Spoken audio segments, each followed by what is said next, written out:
Permata TV YouTube Indonesia dengan bangga mempersembahkan sebuah storytelling kekinian abad ini, diangkat dari karya besar Esa Mintarja yang sangat populer di masanya, berlatar belakang kisah tanah Jawa masa lampau dengan judul Kisah Api di Bukit Menoreh.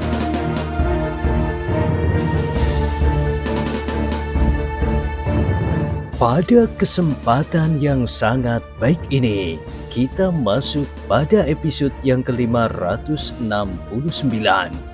Selamat menikmati.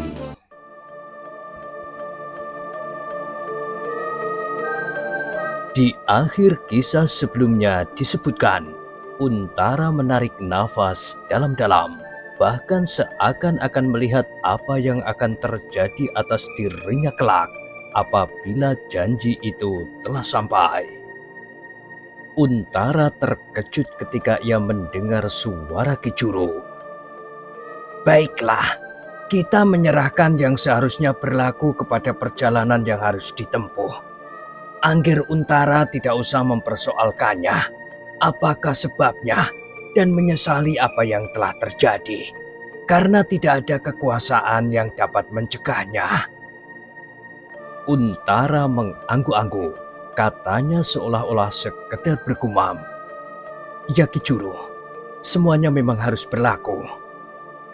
Sekarang Ki Gede Pemanahan, besok mungkin orang lain, dan pada suatu saat tentu akan sampai kepada giliran kita masing-masing. Sekali lagi Untara mengangguk. Nah, karena itu sebaiknya kita berbicara tentang hal yang lain. Tentang perjalanan Angger dari Jati Anom sampai ke Mataram. Perjalanan itu sebenarnya tidak terlampau jauh, tetapi barangkali banyak yang Angger lihat di perjalanan. Untara mengerutkan keningnya, tetapi ia menyadari bahwa Ki Juru memang sengaja mengalihkan pembicaraan. Apalagi ketika kemudian ikut pula berbicara Swandaru dan Agung Sedayu yang sudah lama tidak bertemu dengan kakaknya itu. Tidak ada perkembangan yang menarik di Jati Anom, berkata Untara. Semuanya berjalan seperti biasanya, yang justru seakan-akan telah berhenti. Setiap hari yang kita jumpai serupa saja dengan yang kita jumpai kemarin. Petani-petani yang bangun tidur, membersihkan halaman, kemudian pergi ke sawah. Menjelang matahari sampai ke puncak langit, gadis-gadis membawa makan ke sawah, dan anak-anak mulai berjalan sepanjang pematang sambil menjinjing keranjang untuk menyapit rumput, setelah mereka mengikat kambing-kambing mereka di dalam kandang. Di kejauhan, terdengar suara pandai besi menempa di depan perapian dengan keringat yang bercucuran. Swandaru melanjutkan, dibarengi dengan tangis anak-anak yang haus minta disusui ibunya yang masih menumbuk padi di depan kandang. Ki Juru Martani tersenyum, katanya, kita jarang menjumpainya di kota, apalagi kota Pajang yang ramai, yang penuh dengan rumah-rumah yang besar, dilingkari dinding batu yang tinggi, rumah-rumah pegawai istana, dan pemimpin pemerintahan serta senopati perang. Itulah yang sering menumbuhkan kerinduan, berkata Kiai Gringsing. Suasana pedesaan yang terasa sejuk dan damai, suasana yang bening seperti air yang baru memancar dari mata airnya. Tetapi setelah melalui perjalanan yang panjang, melalui tanah yang gembur dan kotor, maka air itu menjadi keruh, sekeruh suasana di dalam kota, apalagi kota-kota yang besar dan ramai. Jika demikian, apakah kita tidak perlu membangun kota seperti Pajang, Jipang, Padi, dan kemudian Mataram yang sedang berkembang ini? Bertanya Ki Sumangkar. Kiai Gringsing tersenyum. Katanya, tentu bukan begitu. Tetapi kita harus mempunyai saringan rangkap agar suasana di kota dapat disaring sebaik-baiknya. Karena kota bagaikan waduk raksasa yang mengatur arus air yang mengalir dari sumbernya itu.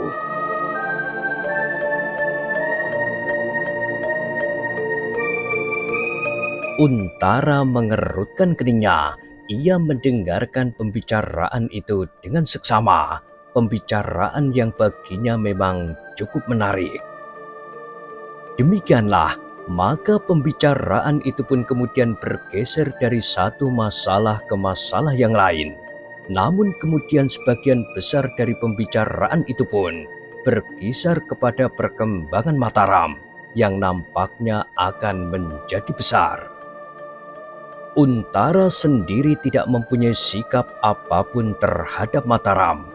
Ia memandangnya dari segi kedudukannya sebagai seorang prajurit. Selama atasannya menganggap bahwa perkembangan Mataram harus ditanggapi dengan sewajarnya, ia tidak menentukan sikap apapun selain berhati-hati dan waspada. Meskipun demikian, Untara tidak ingkar bahwa beberapa orang prajurit, bahkan perwira-perwira di lingkungannya, ada yang bersikap tajam menghadapi perkembangan Mataram. Namun demikian, ketika pembicaraan mereka sampai kepada karunia yang tiada taranya dari Kanjeng Sultan Hadiwijoyo terhadap Raden Sutowijoyo, justru saat meninggalnya Ki Gede Pemanahan berupa pangkat Senopati Engalogo di Mataram dan songsong berwarna kuning dan yang bernama Kiai Mendung, Untara terkejut karenanya. Untuk beberapa saat ia terdiam memandang Raden Sutowijoyo dengan tegang. Namun kemudian ia menarik nafas dalam-dalam sambil berkata, "Aku mengucapkan selamat Raden. Keluhuran yang Raden terima adalah seimbang dengan kedudukan Raden sebagai putra Kanjeng Sultan di Pajang yang dengan keringat sendiri telah membuka alas Mentau yang kini menjadi sebuah negeri bernama Mataram." Raden Sutowijoyo termenung sejenak. Ia melihat perubahan wajah Untara yang meskipun hanya sejenak, tetapi ia tidak dapat membaca arti perubahan itu dengan pasti. Namun dalam pada itu, setelah Untara mendengar wisuda dan songsong Kiai Mendung berada di Mataram, sikapnya agak menjadi lain. Ia menjadi semakin hormat terhadap Raden Sutowijoyo yang bergelar Senopati Engalogo. "Raden," bertanya Untara kemudian, "apakah masih akan ada wisuda resmi di hadapan Kanjeng Sultan di Pajang atas pengangkatan Raden itu?" Raden Sutowijoyo tidak segera dapat menjawab. Sekilas ia memandang Ki Juru Martani. Agaknya Ki Juru Martani mengerti bahwa Raden Sutowijoyo agak kebingungan. Maka jawabnya, "Angger Untara, menurut dugaanku, Kanjeng Sultan tidak menghendaki wisuda itu dilakukan resmi di Pendopo Agung Istana Pajang. Jika demikian, tentu songsong Kanjeng Kiai Mendung itu tidak akan dikirimkan ke Mataram langsung." Untara mengangguk-angguk. Katanya, "Sebenarnya lah, Raden pantas menerima jabatan itu. Raden adalah putra yang sebenarnya dari seorang panglima yang besar di Pajang. Apalagi putra angkat Kanjeng Sultan sendiri. Aku yakin bahwa sebentar lagi Mataram akan menjadi besar. Kebesaran Mataram adalah benar-benar berkat kebesaran jiwa Raden dan ayahanda Raden yang baru saja meninggal." Sutowijoyo hanya dapat mengangguk-angguk sambil menundukkan kepalanya saja. Namun dengan demikian, kecurigaannya kepada Untara justru menjadi berkurang. Namun ia masih juga berkata kepada diri sendiri, "Tetapi Untara adalah seorang prajurit yang sangat baik. Yang dilakukan adalah sikap dari keputusan Pajang. Meskipun ia tidak mempunyai prasangka apapun terhadap Mataram, tetapi jika Kanjeng Sultan atau Panglima Perang yang ada sekarang memerintahkannya untuk menggilas negeri yang baru tumbuh itu, maka betapapun berat hatinya, perintah itu tentu akan dilakukannya jika itu memang sikap Pajang.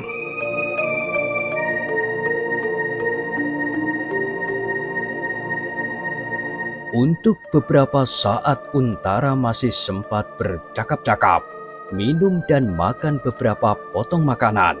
Namun agaknya Untara memang tidak akan terlalu lama berada di Mataram.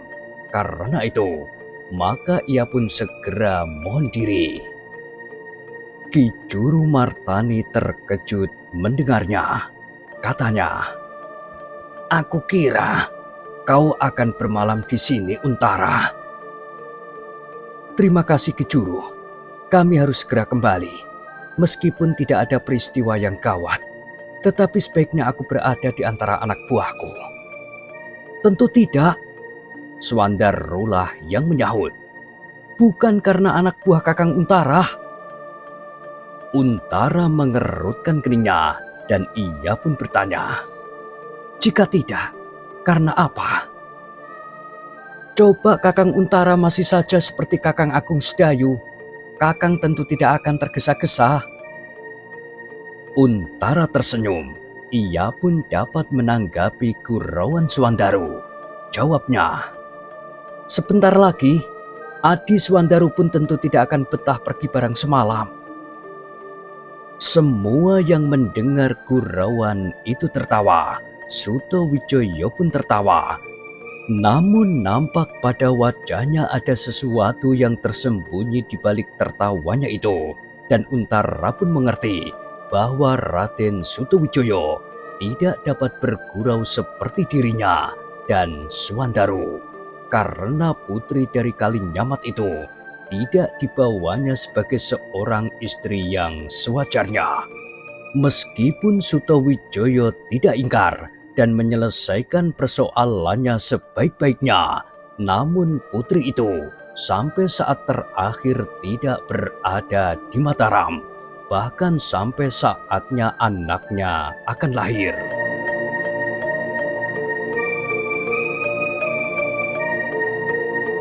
Demikianlah, maka sejenak kemudian Untara benar-benar minta diri. Ia tidak dapat terlampau lama meninggalkan anak buahnya, meskipun tidak ada peristiwa-peristiwa yang gawat. "Sebenarnya aku ingin pergi bersama Angger Untara," desis Ki Demang Sangkal Putung. Kiai Gringsing tersenyum. Ia mengerti bahwa Ki Demang pun sebenarnya telah sangat merindukan keluarganya. Namun ia masih berkata, "Besok pagi kita akan kembali bersama-sama Ki Demang. Sangkal Putung kini tidak jauh lagi dari Mataram setelah jalan menjadi baik dan aman."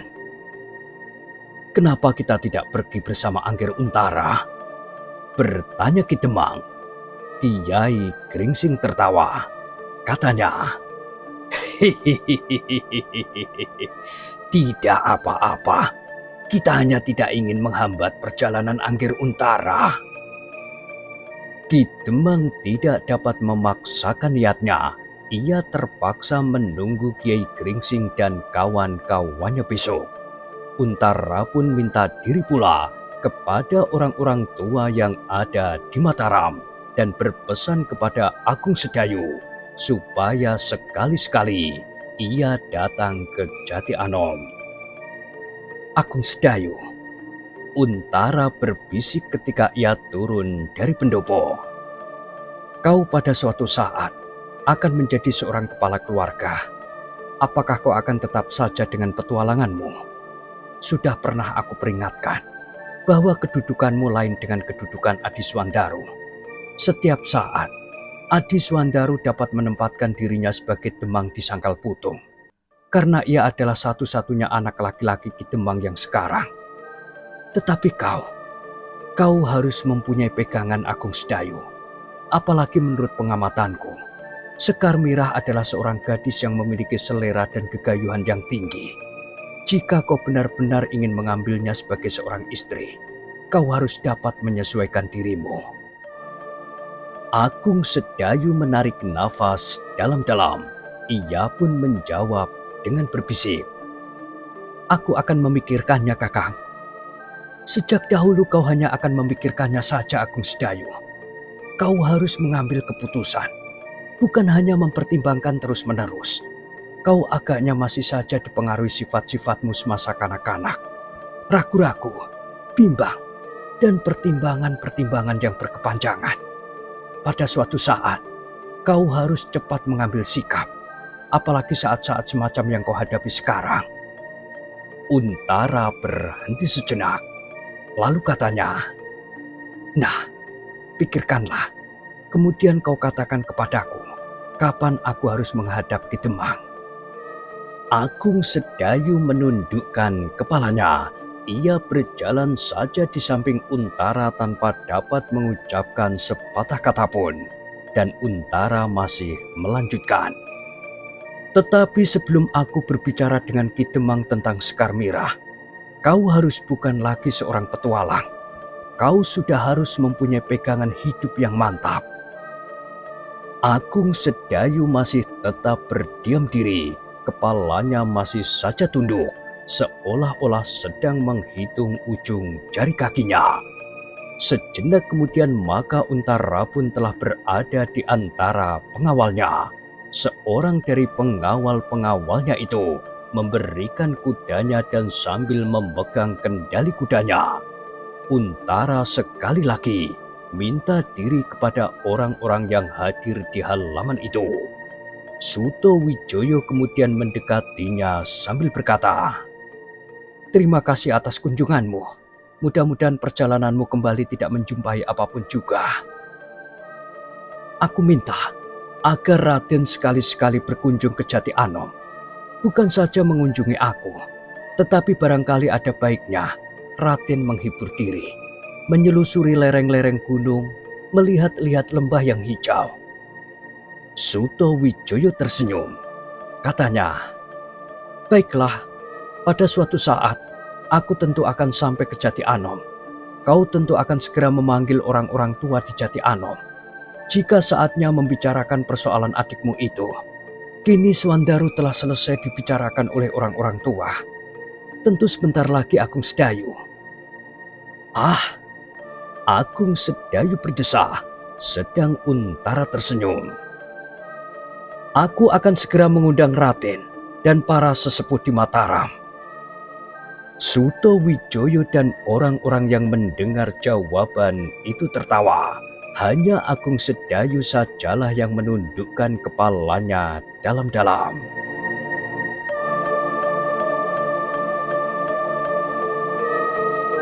Demikianlah, maka Untara pun kemudian meninggalkan rumah Raden Sutowijoyo, kembali ke Jati Anom. Ternyata yang dijumpainya di Mataram bukan saja Raden Sutowijoyo yang berwajah sedih dan muram, tetapi juga Raden Sutowijoyo yang kini telah memiliki songsong Kiai Mendung, di samping pusaka yang pernah diterima lebih dahulu, Kanjeng Kiai Pleret. Tetapi setiap kali Untara berusaha untuk melenyapkan pikiran-pikiran yang tumbuh selain daripada tugasnya sebagai seorang prajurit, ia tidak boleh berpendirian sendiri, terutama menghadapi berkembangnya Mataram. Tetapi pasti akan dapat menumbuhkan tanggapan-tanggapan yang bermacam-macam di antara para perwira di Jati Anom, apalagi di Pajang, berkata Untara di dalam hatinya. Sepeninggal Untara, para tamu yang masih ada di Mataram pun mulai berkemas. Mereka hanya tinggal akan bermalam satu malam saja lagi. Besok pagi-pagi benar, mereka akan meninggalkan Mataram menuju ke Sangkal Putung. Sebenarnya para pemimpin di Mataram masih berusaha menahan mereka barang sepekan. Tetapi agaknya Ki Demang sudah tidak tahan lagi.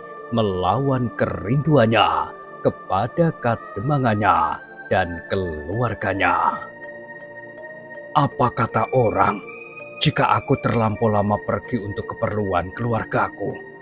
Seolah-olah aku terlampau mementingkan diriku sendiri daripada kademangan Sangkal Putung. Berkata Ki Demang ketika mereka bercakap-cakap di Gandok dengan Kiai Gringsing, Ki Sumangkar, dan Ki Waskita. Tetapi Ki Demang tidak mementingkan diri sendiri. Di tanah perdikan Menoreh dan di sini, Ki Demang menjumpai persoalan yang harus mendapatkan bantuan pemecahan. Dan Ki Demang, bersama-sama kami telah mencoba membantu sesuai dengan kemampuan kami masing-masing, sahut Ki Sumangkar. Tetapi rakyat Sangkal Putung tidak mengetahuinya. Yang mereka ketahui, aku adalah pemimpin mereka, dan aku pergi untuk waktu yang sangat lama menurut perhitungan mereka. Kiai Gringsing mengangguk-angguk. Katanya, "Baiklah Ki Demang, besok kita akan kembali ke Sangkal Putung."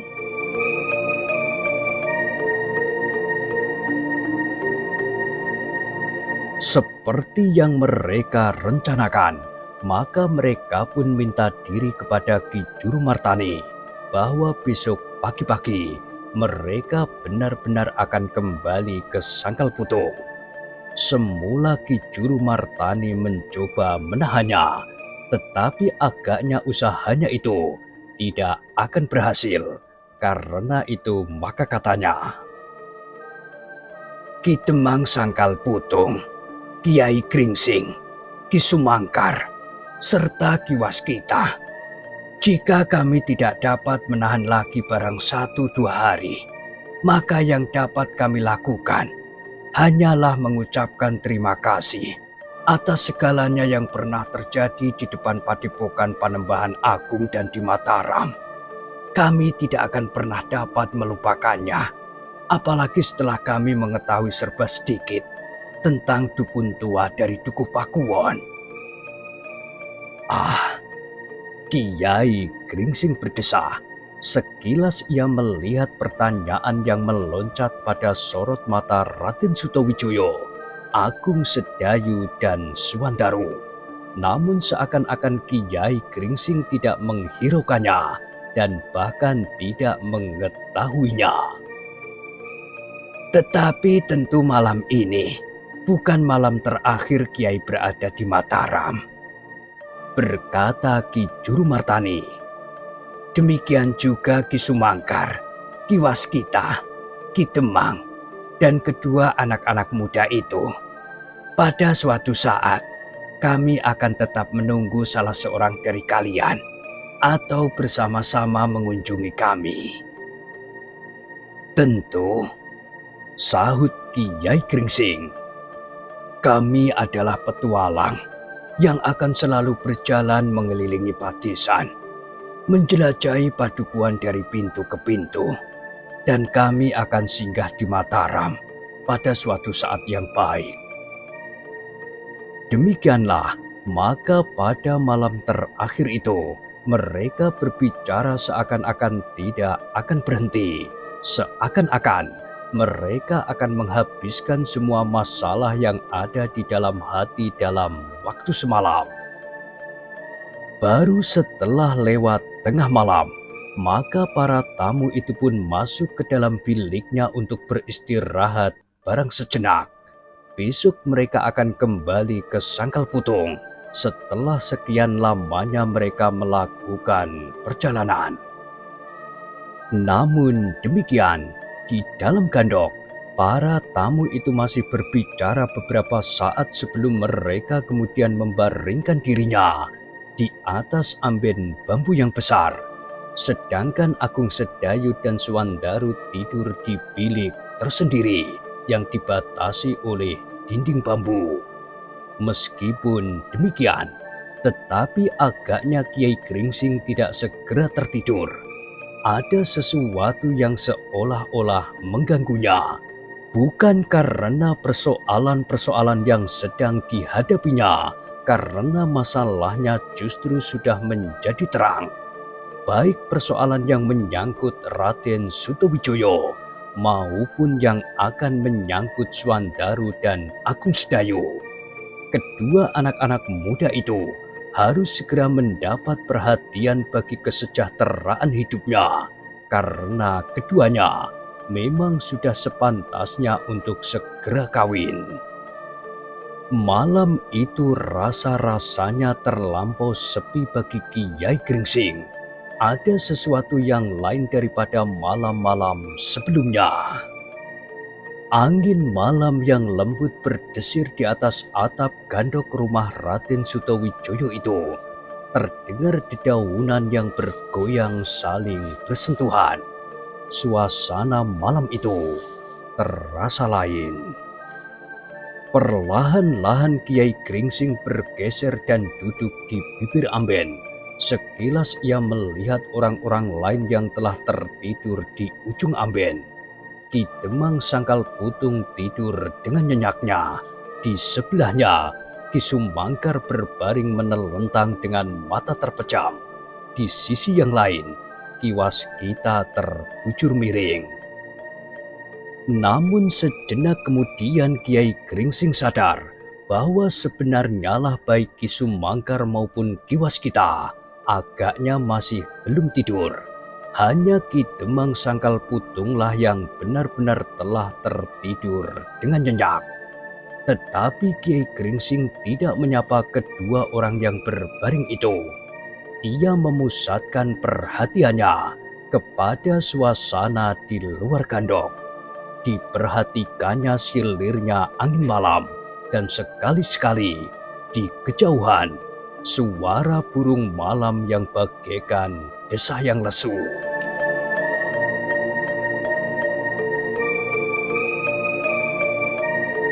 Ada sesuatu yang terasa aneh.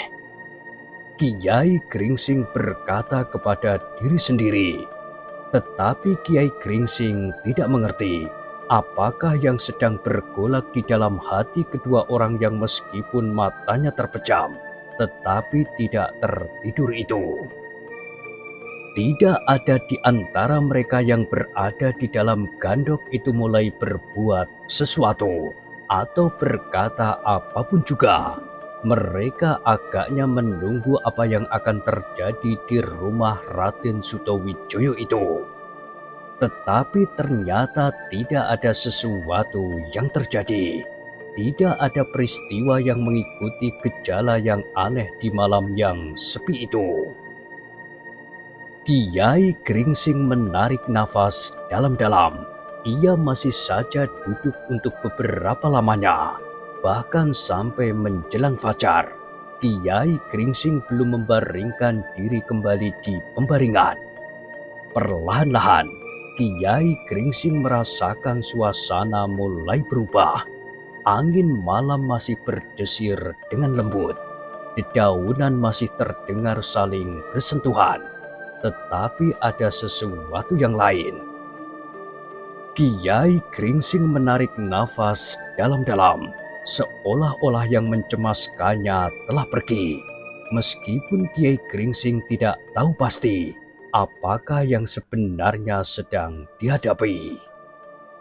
Yang bergejolak di dalam hatinya bukan isyarat seperti yang sengaja dilontarkan oleh Ki Waskita saat ia berusaha menemuinya di tanah Mataram ini. Tetapi yang dirasanya memang sesuatu isyarat yang lain yang belum diketahuinya dengan pasti.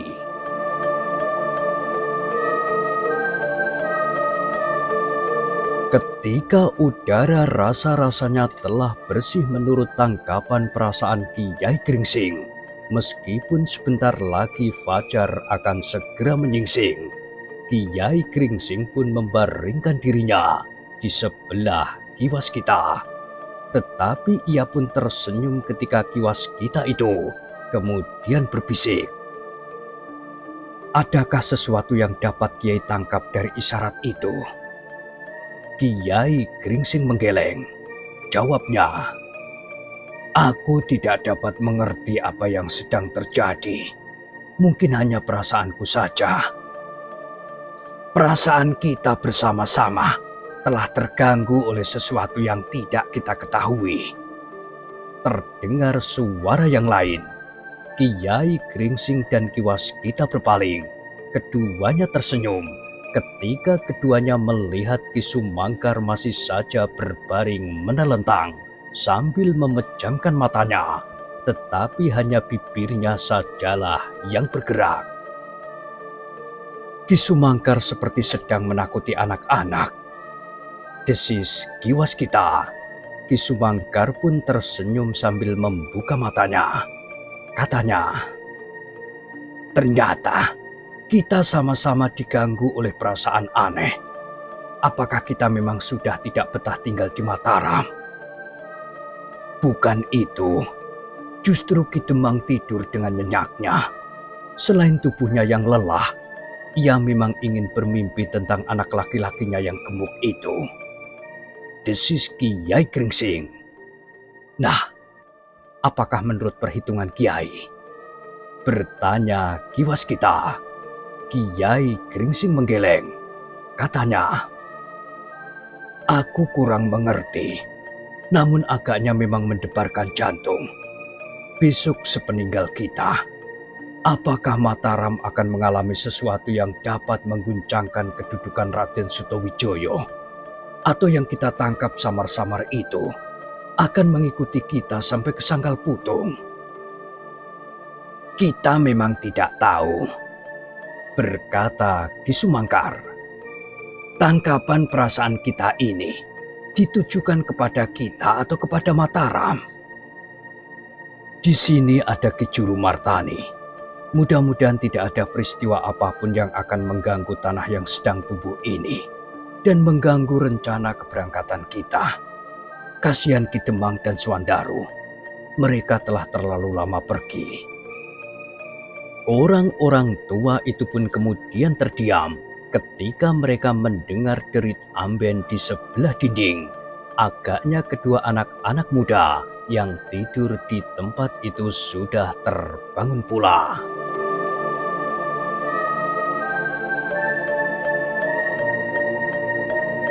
Kita akan menghubungi Ki Juru Martani.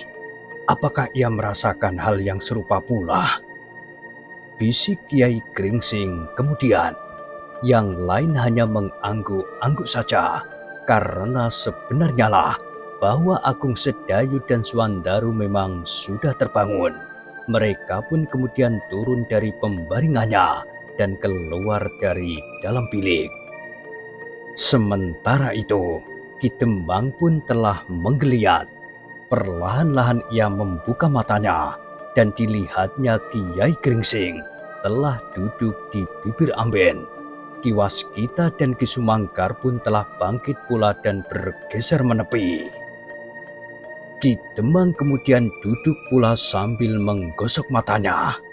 Katanya, aku dapat tidur nyenyak sekali malam ini. Bahkan aku bermimpi seolah-olah aku sudah berada di Sangkal Putung. Sebenarnya bukan jarak yang jauh, Ki Demang, sahut Kiai Gringsing. Betapapun dekatnya jarak itu, tetapi jika tidak kita jalani, maka kita tidak akan sampai juga. Yang mendengar jawaban itu tertawa, bahkan Agung Sedayu dan Swandaru pun tersenyum pula.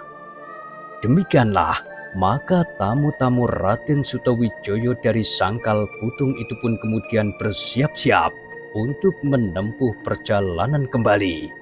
Mereka merasa betapa rindunya kepada kadembangan Sangkal Putung itu. Terutama Ki Demang dan Swandaru.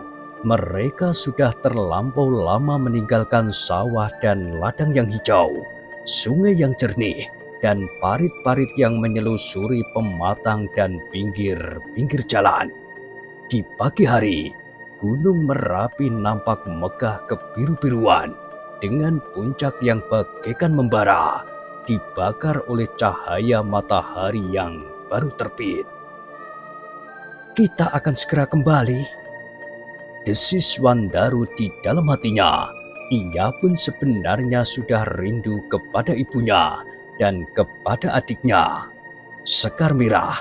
Meskipun jika mereka berkumpul, hampir setiap hari mereka selalu bertengkar. Setelah semuanya bersiap, maka mereka pun kemudian menemui Ki Juru Martani dan Raden Sutawijoyo yang disertai beberapa orang tetua dan pemimpin dari Tanah Mataram yang sedang berkembang itu.